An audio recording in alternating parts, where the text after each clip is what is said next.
ಖಡಕಲಾಟ್ ಸೇರಿ 3 ಗ್ರಾಮ ಪಂಚಾಯತಿಗಳಿಗೆ ಆದೇಶ ಪತ್ರ ಹಸ್ತಾಂತರ. ಚಿಕ್ಕೋಡಿ ಸದಲಗ ಮತಕ್ಷೇತ್ರ ವ್ಯಾಪ್ತಿಯ ಖಡಕಲಾಟ್, ಅಂಕಲಿ ಹಾಗೂ ಹಿರೇಕೊಡಿ ಗ್ರಾಮ ಪಂಚಾಯತಿಗಳನ್ನು ಪಟ್ಟಣ ಪಂಚಾಯತಿಗಳಾಗಿ ಮೇಲ್ದರ್ಜೆಗೇರಿಸಲು ರಾಜ್ಯ ಸರ್ಕಾರ ಅನುಮೋದನೆ ನೀಡಿದೆ ಎಂದು ದೆಹಲಿ ವಿಶೇಷ ಪ್ರತಿನಿಧಿ ಹಾಗೂ ವಿಧಾನ ಪರಿಷತ್ ಸದಸ್ಯ ಪ್ರಕಾಶ್ ಹುಕ್ಕೇರಿ ತಿಳಿಸಿದ್ದಾರೆ. ತಾಲೂಕಿನ ಯತ್ಸಂಬ ಪಟ್ಟಣದಲ್ಲಿ ರವಿವಾರ ನಡೆದ ಸುದ್ದಿಗೋಷ್ಠಿಯಲ್ಲಿ ಈ ವಿಷಯ ತಿಳಿಸಿದ ಅವರು, ಶಾಸಕರಾದ ಗಣೇಶ್ ಹುಕ್ಕೇರಿ ಹಾಗೂ ತಾವು ಕಳೆದ 1 ವರ್ಷದಿಂದ 3 ಗ್ರಾಮ ಪಂಚಾಯತಿಗಳನ್ನು ಪಟ್ಟಣ ಪಂಚಾಯತಿಗಳನ್ನಾಗಿ ಮೇಲ್ದರ್ಜೆಗೇರಿಸಲು ಅಗತ್ಯ ದಾಖಲೆಗಳನ್ನು ಸರ್ಕಾರಕ್ಕೆ ಸಲ್ಲಿಸಿ ಮುಖ್ಯಮಂತ್ರಿಗಳು ಹಾಗೂ ಪೌರಾಡಳಿತ ಸಚಿವರಿಗೆ ನಿರಂತರವಾಗಿ ಮನವಿ ಸಲ್ಲಿಸಿದ್ದಾಗಿ ಹೇಳಿದರು. ಅದರ ಫಲವಾಗಿ ಕಳೆದ ನವೆಂಬರ್ 27 ರಂದು ನಡೆದ ರಾಜ್ಯ ಸಚಿವ ಸಂಪುಟ ಸಭೆಯಲ್ಲಿ ಅಂಕಲಿ ಗ್ರಾಮ ಪಂಚಾಯತಿಯನ್ನು ಪಟ್ಟಣ ಪಂಚಾಯತಿಯಾಗಿ ಮೇಲ್ದರ್ಜೆಗೇರಿಸಲು ಅನುಮೋದನೆ ನೀಡಲಾಗಿದೆ. ಅದೇ ರೀತಿ ಬೆಳಗಾವಿಯ ಸುವರ್ಣಸೌಧದಲ್ಲಿ ಡಿಸೆಂಬರ್ 11 ರಂದು ಜರುಗಿದ ಸಚಿವ ಸಂಪುಟ ಸಭೆಯಲ್ಲಿ ಹಿರೇಕೊಡಿ ಹಾಗೂ ಖಡಕಲಾಟ ಗ್ರಾಮ ಪಂಚಾಯತಿಗಳನ್ನು ಪಟ್ಟಣ ಪಂಚಾಯತಿಗಳಾಗಿ ಮೇಲ್ದರ್ಜೆಗೇರಿಸಲು ಅಂತಿಮ ಅನುಮೋದನೆ ನೀಡಿದೆ ಎಂದರು. ಈ ಮೂಲಕ 3 ಗ್ರಾಮ ಪಂಚಾಯಿತಿಗಳು ಪಟ್ಟಣ ಪಂಚಾಯತಿಗಳಾಗಿ ಮೇಲ್ದರ್ಜೆಗೊಂಡಿರುವುದರಿಂದ ನಾಗರಿಕರಿಗೆ ಹೆಚ್ಚಿನ ಮೂಲಭೂತ ಸೌಲಭ್ಯಗಳು, ಸುಧಾರಿತ ಮೂಲಸೌಕರ್ಯ ಹಾಗೂ ನಗರಾಭಿವೃದ್ಧಿ ಯೋಜನೆಗಳು ಲಭ್ಯವಾಗಲಿವೆ ಎಂದು ಪ್ರಕಾಶ್ ಹುಕ್ಕೇರಿ ತಿಳಿಸಿದರು. ಸುದ್ದಿಗೋಷ್ಠಿಯಲ್ಲಿ ಖಡಕಲಾಟ್ ಗ್ರಾಮ ಪಂಚಾಯತಿ ಅಧ್ಯಕ್ಷರಾದ ರಾಕೇಶ್ ಚಿಂಚಣೆ, ಖಡಕಲಾಟ್ ಬ್ಲಾಕ್ ಕಾಂಗ್ರೆಸ್ ಅಧ್ಯಕ್ಷರಾದ ಸತೀಶ್ ಪಾಟೀಲ್, ಪ್ರಹ್ಲಾದ್ ಪಾಟೀಲ್, ನಾಸರ್ ತಹಶೀಲ್ದಾರ್, ಪ್ರದೀಪ್ ಲಾಟ್ಕರ್, ಹಿರಾಶುಗರ್ ಮಾಜಿ ಅಧ್ಯಕ್ಷ ಪ್ರಹ್ಲಾದ್ ಪಾಟೀಲ್, ಪಂಚ ಗ್ಯಾರಂಟಿ ಯೋಜನೆಯ ಚಿಕ್ಕೋಡಿ ತಾಲೂಕಾ ಅಧ್ಯಕ್ಷರಾದ ರಮೇಶ್ ಪಾಟೀಲ್, ಭೂ ನ್ಯಾಯ ಮಂಡಳಿ ಸದಸ್ಯರಾದ ಪ್ರವೀಣ್ ಪಾಟೀಲ್, ಕೇದಾರ್ ಕುಲಕರ್ಣಿ, ಸುನಿಲ್ ಪಾಟೀಲ್, ರಾಹುಲ್ ಯಾದವ್, ಬಾಬಾಸಾಹೇಬ್ ಶಿರ್ಗಾವೆ, ಚಂದ್ರಕಾಂತ್ ಭಡಗಾನ್ವೆ, ಅಜಿತ್ ಮಾಳಕರಿ, ಪ್ರಹ್ಲಾದ್ ಮಾಳಗೆ, ಕಿರಣ್ ಖೋತ್, ಶರದ್ ಖೋತ್, ಸುನಿಲ್ ಚೌಗುಲೆ, ರಮಜಾನ್ ತಹಶೀಲ್ದಾರ್, ಹಬೀಬ್ ಪರ್ಕುಟೆ, ಗೌಸ್ ಮುಜಾವರ್, ಭೀಮಾ ಬಡಕೆ, ರಾಜು ಢಂಗ್, ಸುನಿಲ್ ಪೋಳ್, ನಾಮದೇವ್ ಚೌಹಾನ್, ಅಶೋಕ ಯಾದವ್, ಸುಭಾಷ್ ಕುಂಭೋಜೆ, ಮಲ್ಹಾರಿ ನಿಂಬಾಳ್ಕರ್,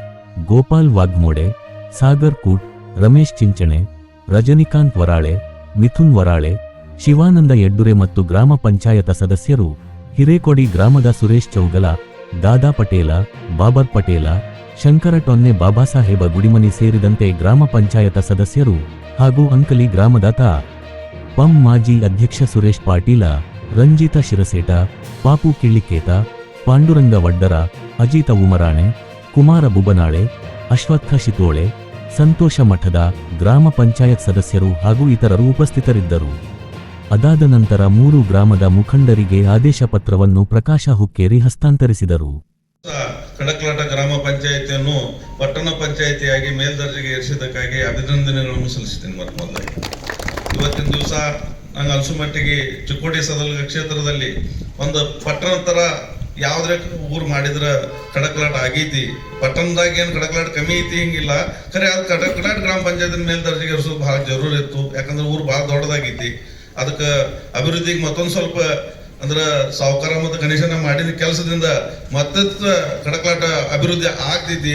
ಆ ಕಾರಣದ ಗಣೇಶನ ಹುಕ್ಕೇರಿ ಹಾಗೂ ಪ್ರಕಾಶನ ಹುಕ್ಕೇರಿ ಅವರಿಗೆ ಋಣಿಯಾಗಿದ್ದೆವು. ಖಡಕಲಾಟ ಗ್ರಾಮಸ್ಥರು ಮತ್ತು ಗ್ರಾಮ ಪಂಚಾಯತ್ ಸದಸ್ಯ ಖಡಕಲಾಟ ಇವರು ಎಲ್ಲರೂ ಋಣಿಯಾಗಿದ್ದೇವೆ ಅಂತ ಹೇಳಿ ಒಂದೆರಡು ಮಾತು ಮುಗಿಸ್ತೀನಿ. ಆಗಲಿ ಹಿರೇಕುಡಿ ಆಗಲಿ ಖಡಕಲಾಟ ಆಗಲಿ ಇವು ಎಲ್ಲ ಗ್ರಾಮ ಪಂಚಾಯತ್ಗಳನ್ನು ಒಂದು ಮೇಲ್ದರ್ಜೆಗೆ ಮಂಜೂರಾತಿ ಪತ್ರವನ್ನು ಇವತ್ತು ನಮ್ಗೆ ಕೊಟ್ಟಿದ್ದಾರೆ.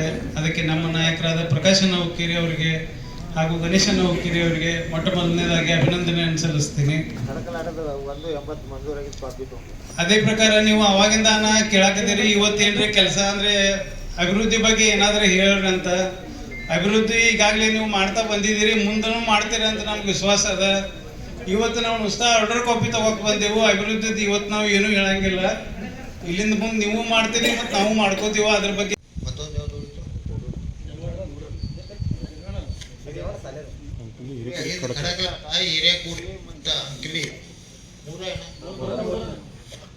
ಈ 3 ಗ್ರಾಮ ಪಂಚಾಯತಿಗಳನ್ನ ಜನಸಂಖ್ಯೆ ಆಧಾರ ಮ್ಯಾಗ ಅವನ್ನ ಪಟ್ಟಣ ಪಂಚಾಯತಿ ಅಂತ ಮಾಡಿದೇವೆ ಅಂತ ಹೇಳಿಕೆ ತುಂಬಾ ಸಂತೋಷ ಇವತ್ತು ಅನಿಸ್ತಾ ಇದೆ. ಯಾಕೆ ಮಾಡಬೇಕು ಪಟ್ಟಣ ಪಂಚಾಯತಿ? ಸುಮಾರು ಇವತ್ತ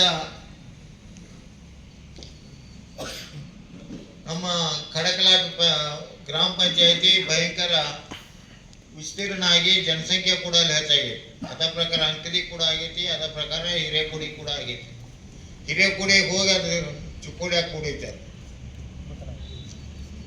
ಆ ಒಂದು ದೃಷ್ಟಿ ಇಟ್ಟುಕೊಂಡು ನಾವು 3 ಪಂಚಾಯತಿಗಳನ್ನ ಇವತ್ತು ಮೇಲ್ದರ್ಜೆಗೆ ಏರಿಸಿದ್ದೀವಿ. ಇದಲ್ಲ, ಈಗಾಗಲೇ ಯಕ್ಷಂಬ ಗ್ರಾಮ ಪಂಚಾಯತಿ ಇತ್ತು, ಹೋದ ಸರಿ ಪಟ್ಟಣ ಪಂಚಾಯತಿ ಮಾಡಿದ್ದೀವಿ. ಮತ್ತು ಚಿಕ್ಕೋಡಿ ಈಗಾಗಲೇ ಪುರಸಭೆ ಐತಿ. ಇನ್ನು ಮುಂದೆ ಚಿಕ್ಕೋಡಿ ಪುರಸಭೆಯನ್ನು ನಗರಸಭೆ ಮಾಡ್ತೀವಿ.